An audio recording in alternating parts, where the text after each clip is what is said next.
they are emotionally attached to such brand. Get the point here. Look at the first one we talked about is the time for price elasticity of demand. If it's easier for us to be able to find a substitute, the ease at which we find a substitute will determine if the product is price elastic or inelastic. That means if there's an increase in price right now and we are able to find a substitute at that present time of the price of the increase in price, then the demand for that product will be price elastic. But if it is difficult to find a substitute at the present time, then the demand for that product is price elastic. If we are unable to if we can't find a substitute, it will be elastic.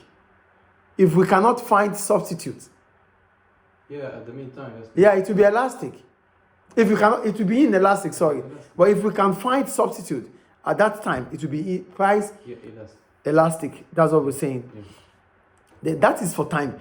Then for competition of the same product. So here we're talking about close substitutes or closer to be a substitute. So if a product is increasing its price and substitutes are available, substitutes are in the market, then the demand for such products will be price elastic because they are close substitutes for that product. But if there are no close substitutes for that product, the demand for that product will be price inelastic for substitute. And that takes us to branding. For branding, we're talking about how strong the brand is. If the brand is so strong, people will be emotionally attached to such brand. So whatever the brand is, whatever price the brand is selling, consumers will be willing to pay more to buy such product rather than buy from its competitors. So a product with a strong brand will have its PED inelastic. But if your brand is not strong, is not that strong, whenever you increase your price, consumers will stop buying from you. That means the demand for your product will be price elastic because you don't have a strong brand. Because a strong brand puts you in a better position in the market. I think PED is clear there. Then the fourth one, the proportion of income spent on a product.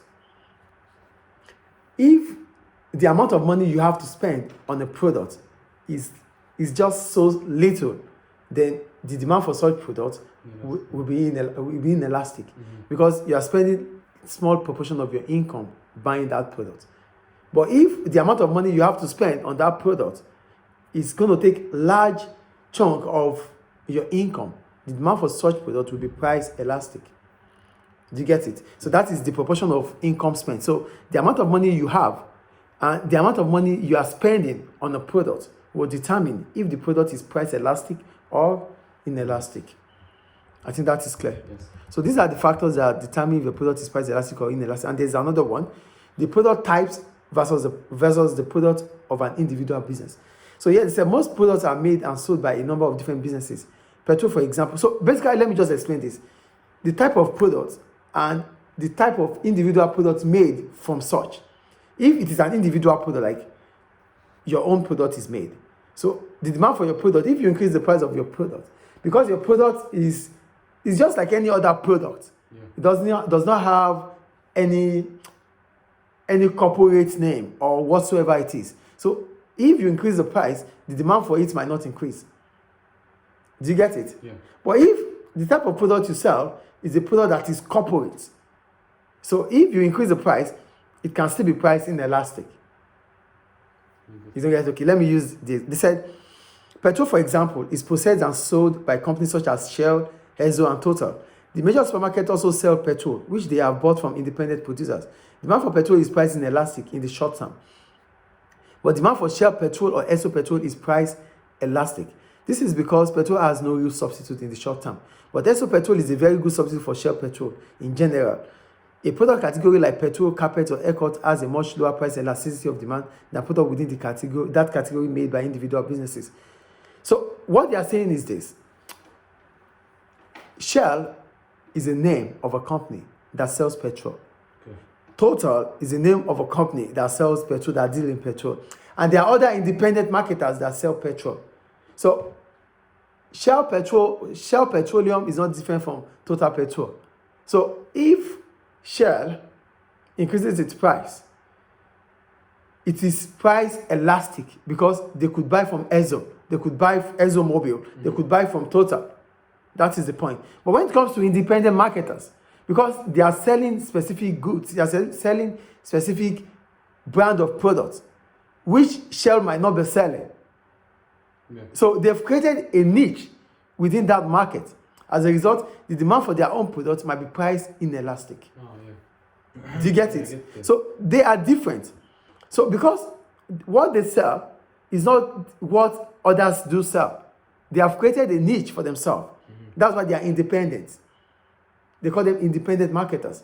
So they are independent marketers. So the price at which they sell, and those that they sell to, if those that they sell to, they might have to sell at a higher price. You wouldn't have any choice.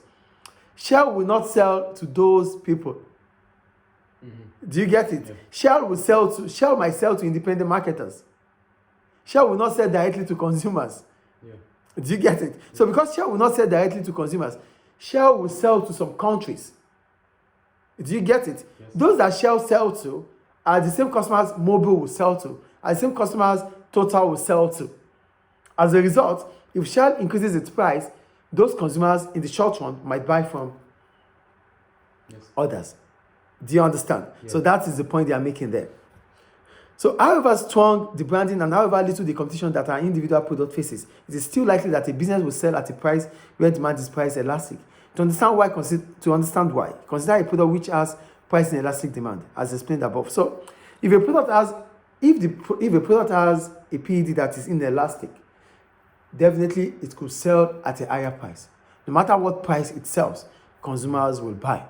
And this will be as a result of one, maybe the time at which you need to find substitute is difficult. Two, it might be that there's no competition in that market. Three, it might be because it is associated or linked with a very strong brand. Or four, it is an individual business.